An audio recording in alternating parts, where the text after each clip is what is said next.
Desde La Habana reciba nuestros saludos. Soy Evelyn Delgado y ya le presento las principales noticias de la jornada a manera de titulares. Presidente de la República Miguel Díaz-Canel Bermúdez participó en el Palacio de la Revolución en la sesión mensual del Consejo Nacional de Innovación.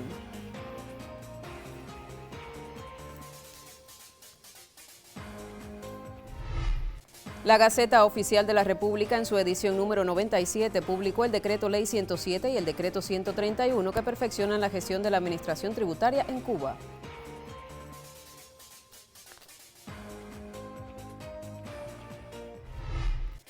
Teatro Andante celebra su aniversario 34. Fundado en la ciudad de Bayamo, donde mantiene su sede, este colectivo atesora importantes reconocimientos nacionales, provinciales e internacionales. Iniciamos ya con las informaciones. El presidente de la República, Miguel Díaz-Canel Bermúdez, participó en el Palacio de la Revolución en la sesión mensual del Consejo Nacional de Innovación. Esta vez, el órgano consultivo del Estado abordó el mercado de carbono en Cuba, situación actual y proyecciones para insertarse a escala internacional. Cuba se inserta en el mercado de carbono. La mayor de las Antillas, como se explicó en la sesión, cuenta con la voluntad política, el marco legal e institucional que respalda la proyección. Autoridades la definen como una herramienta entre los mecanismos de financiación climática. Lo concebido constituye acuerdo del Consejo de Ministros para crear en el país un sistema de trabajo multisectorial e interinstitucional, cuya autoridad nacional es el Ministerio de Ciencia, Tecnología y Medio Ambiente. Los mercados de carbono están relacionados bajo un mecanismo financiero relacionado con los temas ambientales y climáticos. La sesión conoció de áreas de la economía cubana con potencialidades para el desarrollo del mercado de carbono en línea con el artículo 6 del Acuerdo de París, regulado por la Convención Marco de Naciones Unidas para el Cambio Climático. En la energía, en los bosques, en los residuos, en la gestión de residuos y también en los temas vinculados al carbono azul. Proyectos de cooperación, pero también proyectos asociados a la inversión y a los modelos de negocio. Investigadores plantean que este es un momento que abre oportunidades de acceso a tecnologías y a otros recursos, todos dirigidos a reducir emisiones de gases de invernadero, mitigar efectos del cambio climático y cumplir compromisos internacionales asumidos por la nación en el contexto del clima. Es tonelada que se deja de emitir o tonelada que existe en la atmósfera que es removida por los sistemas, por ejemplo, por el bosque. ¿Por qué razón? Porque el bosque para su fotosíntesis utiliza el dióxido de carbono y, como ustedes saben, lo retiene, y entonces eso se llama remoción de carbono. Mientras que lo otro es la que se deja de emitir. Cuando establezco, por ejemplo, una planta de solar fotovoltaica y dejo de consumir entonces combustible fósil, porque esa no emite. En esta sesión quedó claro el objetivo para convertir a Cuba en un actor activo de la economía climática global. Para la población significa la creación de empleos de calidad en sectores verdes, como las energías renovables, la silvicultura y el ecoturismo científico, entre otros.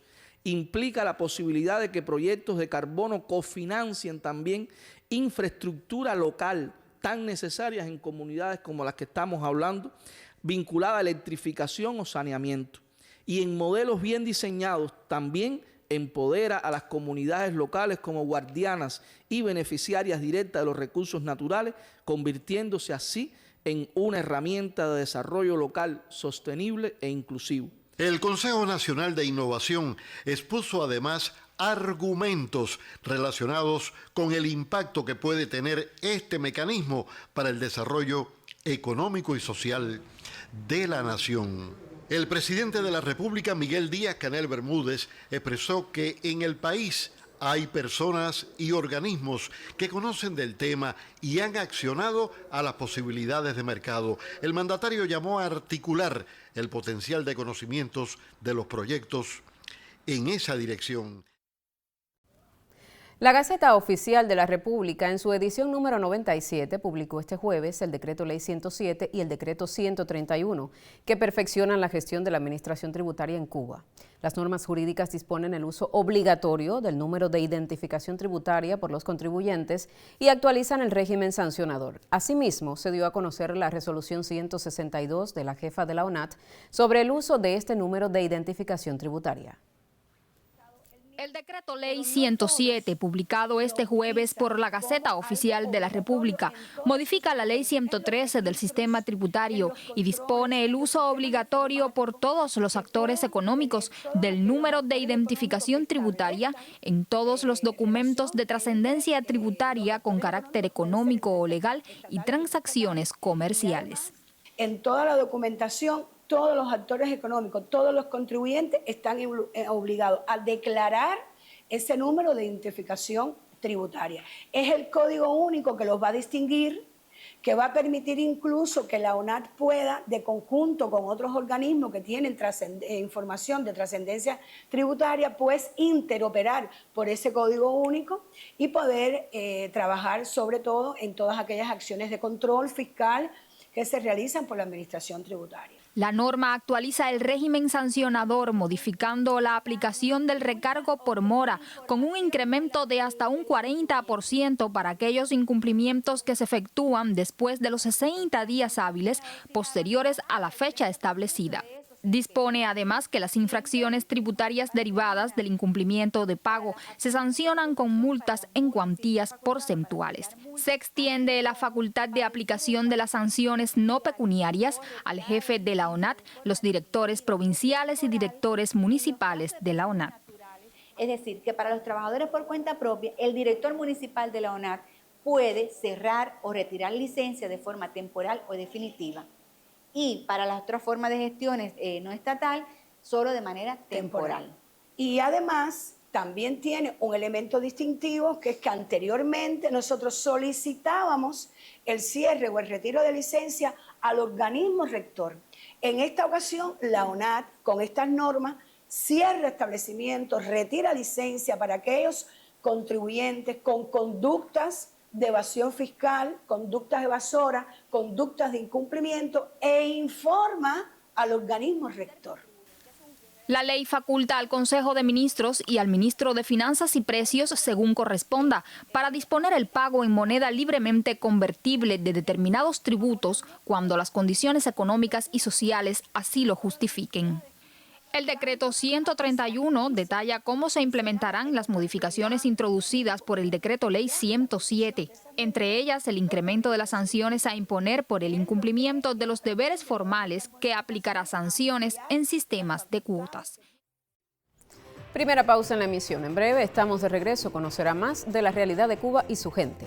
Quédese con nosotros.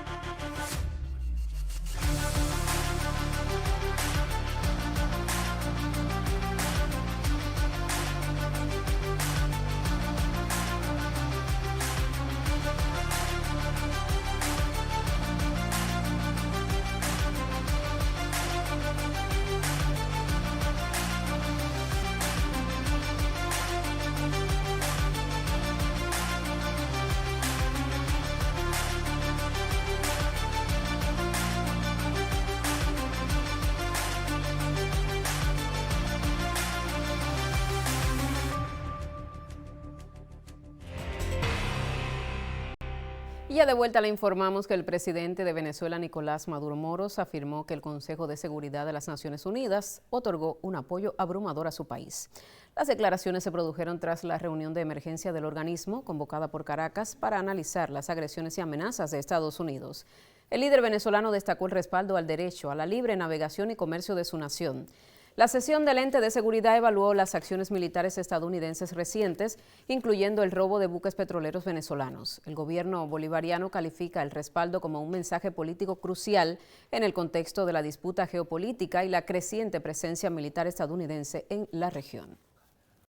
También trasciende que el vicepresidente de Cuba, Salvador Valdés Mesa, llamó a combatir los antivalores y la corrupción con el propósito de reducir esas conductas. La afirmación de Valdés Mesa tuvo lugar en ocasión de conmemorarse el aniversario 52 de la fundación de la Fiscalía General de la República.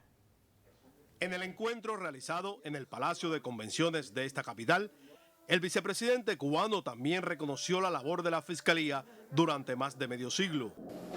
Nosotros apreciamos el trabajo que están desarrollando nuestros órganos, porque en etapa de crisis resurgen los antivalores.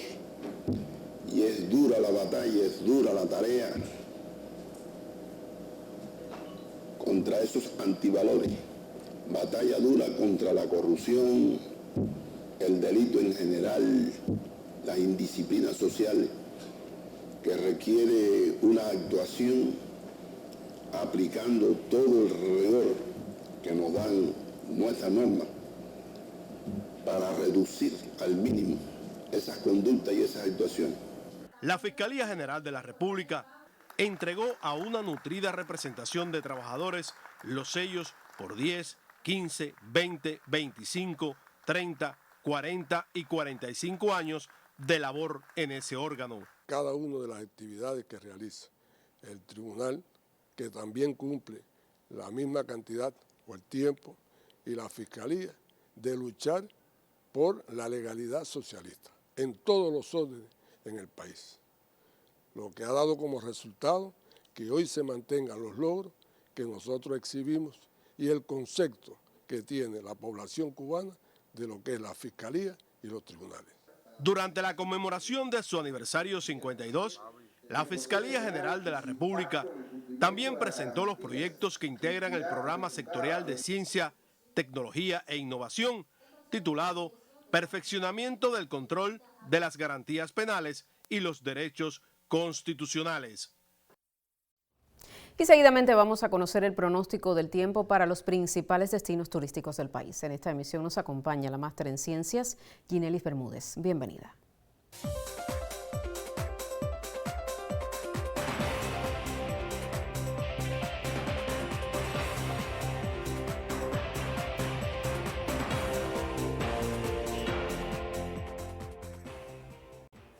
Saludos, es un placer compartir con ustedes la información meteorológica. Se mantiene con muy poco cambio las condiciones del tiempo en nuestra área geográfica. Predomina la marcada influencia de las altas presiones, la masa de aire es muy seca y estable, baja la probabilidad de lluvias en todo el país, solo ocurren aislados chubascos en zonas de la costa norte del oriente del país relacionado a la nubosidad baja que llega desde el flujo del nordeste, desde el mar, hacia zonas de la costa norte y durante la madrugada y la mañana principalmente genera aislados chubascos y lluvias. Estas condiciones de tiempo estable se van a mantener para las próximas horas. Estará amaneciendo con poca nubosidad en gran parte del país, excepto en zonas de la costa norte de la región oriental, donde estará parcialmente nublado. En la tarde, algunas nubes y sol en gran parte del archipiélago cubano con escasas precipitaciones. Las temperaturas mínimas en la próxima madrugada con valores entre 18 y 21 grados Celsius y las máximas en la tarde con poca variación, valores entre 26 y 29 grados Celsius. Los vientos soplarán del nordeste entre 10 y 25 kilómetros por hora con oleaje en todas las costas, excepto en la costa norte de la región central, donde predominará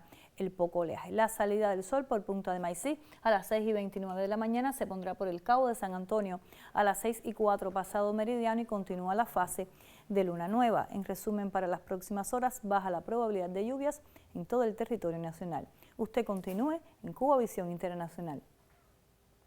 Gracias, Ginelis. El hotel más antiguo en operación en Cuba, el Inglaterra, celebró sus 150 años con la presencia de artistas reconocidos, directivos del turismo y trabajadores de la instalación. Con una remodelación constante y nuevas galas, la instalación es propiedad de la cadena hotelera cubana Gran Caribe y administrado por la compañía canadiense Blue Diamond Resort.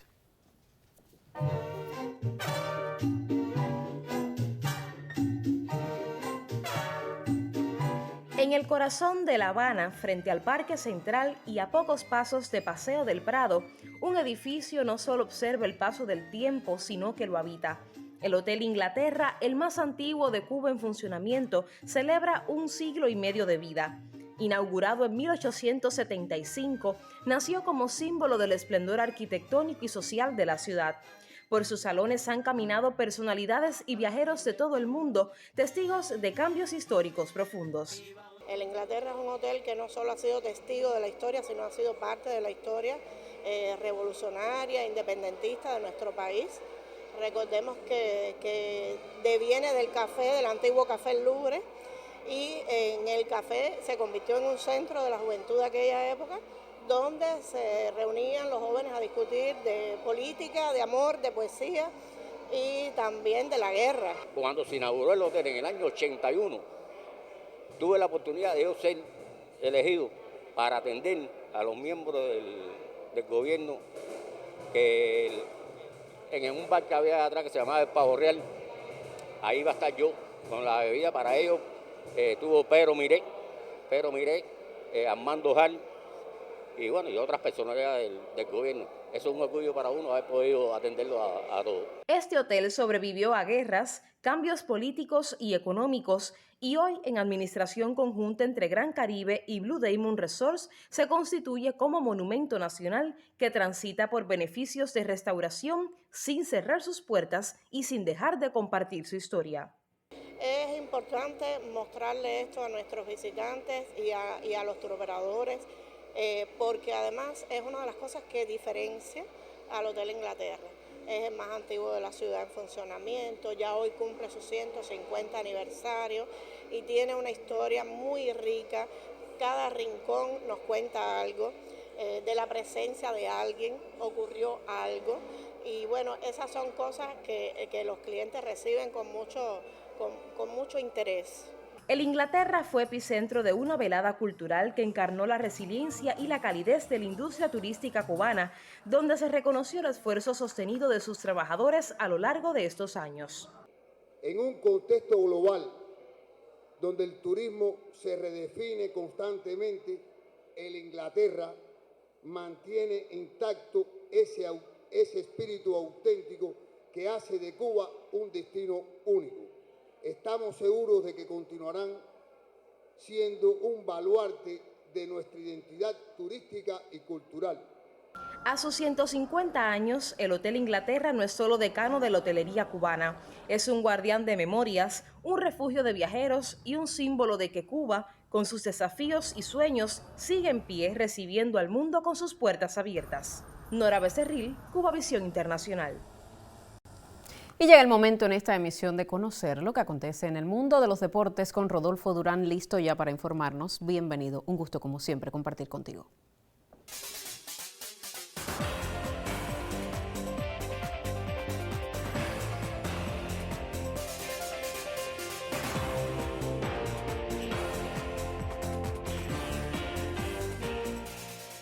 Muchísimas gracias, Evelyn. Un saludo para ti, saludos para todos los amigos que están con Cuba Noticias. Vamos con los deportes. La gala de premiación de los mejores atletas y deportes de Cuba en 2025 tuvo lugar este martes en el Coliseo de la Ciudad Deportiva de esta capital. La triplista Leyanis Pérez, el boxeador Julio César Lacruz y el beisbolista Liván Moinelo estuvieron entre las figuras individuales que resultaron homenajeadas. En el año que concluye, la saltadora pinareña Leyanis Pérez conquistó las coronas mundiales en los certámenes de atletismo bajo techo y al aire libre, mientras que el boxeador Lacruz consiguió su 7ª medalla en campeonatos del mundo al finalizar tercero en la cita universal que tuvo lugar en Liverpool, Inglaterra. Por su lado, el pitcher pinareño Liván Moinelo firmó una temporada de ensueño en la Liga de Béisbol de Japón al sumar 14 victorias entre la fase regular y los playoffs, donde se proclamó campeón con su club Halcones de SoftBank. Y precisamente tenemos declaraciones del pitcher zurdo de Pinar del Río al periodista de nuestro canal, Ernesto Arturo Santana. Primero dar las gracias por el premio, ¿no? Al mejor atleta. Entonces creo que nada, la carrera en Japón, el MVP este año, todo ha sido muy rápido, no he tenido tiempo de hacerlo todavía. Muchas entrevistas, donde quiera las personas me elogian, ¿no? Y creo que tanto para mí como para Cuba es un honor para mí haber cogido ese premio de ser MVP. Bendita la decisión de ser abridor. ¿Qué proceso has vivido estos 2 años? No, detrás de eso hay muchas personas, ¿no? Muchos entrenadores en mi familia, muchos entrenadores, que si los puedo mencionar son muchos, pero creo que de niño siempre he sido abridor, creo que me propuse esa meta, creo que entrené, me ayudaron y también puse el esfuerzo y se dio el resultado. Gracias por representarnos también, Liván Moinelo. Muchas gracias. Sobre todo este 2026, ya en un momento tan alto de tu carrera con 30 años. ¿Qué se plantea Iván Moinelo después de haber alcanzado el éxito total como beisbolista? Sí, ya son 30 años ya. Nada, creo que seguir dando triunfo a mi equipo Sosban, a Cuba ahora en el venidero clásico y tratar de mantenerme en forma y hasta que pueda.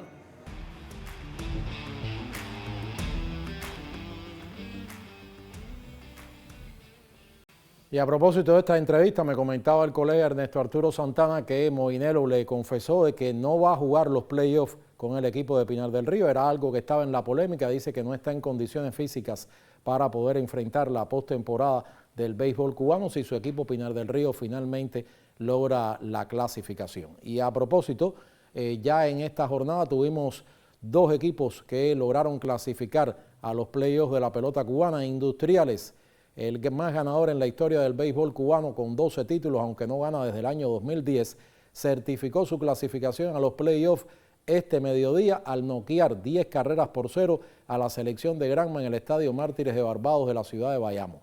Y otro que también logró su clasificación fue el equipo de los Cazadores de Artemisa, que en un partido que terminó 20 carreras por 9 derrotó a la selección de Cienfuegos, bateando 27 indiscutibles, el conjunto de Artemisa. Lo más interesante es que de esos 27 hits, ninguno fue cuadrangular. También otro que consiguió victoria fue Pinar del Río, que dejó al campo a Villa Clara 2 carreras por 1. Villa Clara ganaba 1 carrera por 0 en el final del 9º inning, con 2 outs y las bases limpias, cuando se apareció Juan Manuel Pérez pegando un cuadrangular, y después el conjunto de Pinar con un sencillo, una base robada y un cañonazo de Alexei Ramírez, el ex Grandes Ligas, dejó al campo Villa Clara. Y con esta victoria y la derrota de Cienfuegos, Pinar del Río está en el 8º lugar y ha bajado al 9º a la selección de Cienfuegos. Muy interesante el campeonato cubano de béisbol ya en su recta final, con Cienfuegos y Pinar del Río disputándose la última plaza. Cerramos así los deportes, Evelyn. Gracias. Sigamos con Cuba Noticias en los minutos finales. Gracias a ti, Durán, por este segmento de los deportes. Y ahora avanzamos con informaciones culturales. Este mes, Teatro Andante celebra su aniversario 34. Fundado en la ciudad de Bayamo, donde mantiene su sede, este colectivo atesora importantes reconocimientos nacionales, provinciales e internacionales. Entre ellos destaca el recién merecido Premio Villanueva 2025, lauro que cada año otorga la sección de crítica e investigación teatral de la UNEAC en el país. Teatro Andante ha escrito una historia que cumple ya 34 años. Realmente estamos celebrando los 34 años de profesionalización del grupo y han tenido un significado muy importante porque es la materialización y la permanencia en la escena de ideas esenciales que fueron la base de este nacimiento. Con una hoja de servicio enriquecida por reconocimientos en festivales nacionales e internacionales de teatro, el colectivo granmense valida su creación. Este grupo posee un amplio repertorio activo. Destacan entre las obras que lo conforman Cuba de Solamí, El viaje de Juancho y Pancho, Pedro y el Lobo, La Virgen que aprendió a calcular, Hábitos, Cabaret de Títeres, ¿Por qué Alicia? Y Faro, pieza a la que se concedió el codiciado Premio Villanueva 2025, que cada año otorga la crítica especializada de la UNEAD en el país. Faro es el último estreno de la agrupación. En la puesta, drama y sátira se entremezclan para acercarnos de manera interactiva y visceral a contextos sociales cubanos. Los tiempos que corren son difíciles. Afortunadamente el teatro se alimenta de esa fuente social, y como mismo la vida cambia, también el teatro evoluciona en torno a la vida. Siguen creciendo las aspiraciones de búsquedas estéticas, de comunicación del teatro con sus públicos, del abordaje de nuevos espacios, el intercambio creativo y profesional con otras agrupaciones de Cuba y del mundo, y por supuesto la persistencia en la vida profesional del teatro en Cuba. La savia nueva de Andante también pudo disfrutarse en la jornada de agasajo por su cumpleaños. Ella tiene nombre propio, Los Andantinos. Esta agrupación infantil, formada bajo la tutela directa de actrices fundadoras del grupo, demuestra un vuelo artístico sorprendente. No son un simple taller, son célula creativa donde los pequeños aprenden el oficio y heredan el amor por el arte de las tablas. La celebración de este aniversario tuvo también un componente de integración latinoamericana al participar en ella el grupo colombiano Claro de Luna. En homenaje al acontecimiento, actores y actrices de las agrupaciones protagonizaron talleres, visitas a instituciones culturales, conversatorios e intercambios con estudiantes de actuación de la Academia Manuel Muñoz Cedeño. Para nosotros 34 años ha sido la oportunidad de un espacio-tiempo para realizar nuestra creación, para existir en relación con nuestros públicos y poder poner en escena nuestras obras. Hace más de 3 décadas, Teatro Callejero Andante desbroza caminos en la escena cubana. Su empeño y buen hacer le convirtieron en referente, patrimonio activo, orgullo de su público y la cultura granmense. En tanto, continúa consolidando su creación, esa que muestra la vitalidad de un arte cada vez más necesario. Así concluye esta emisión de Cuba Noticias. Otras informaciones en próximos espacios, también en las plataformas digitales. Tenga presente que estamos en Facebook, X y YouTube. Gracias por la sintonía.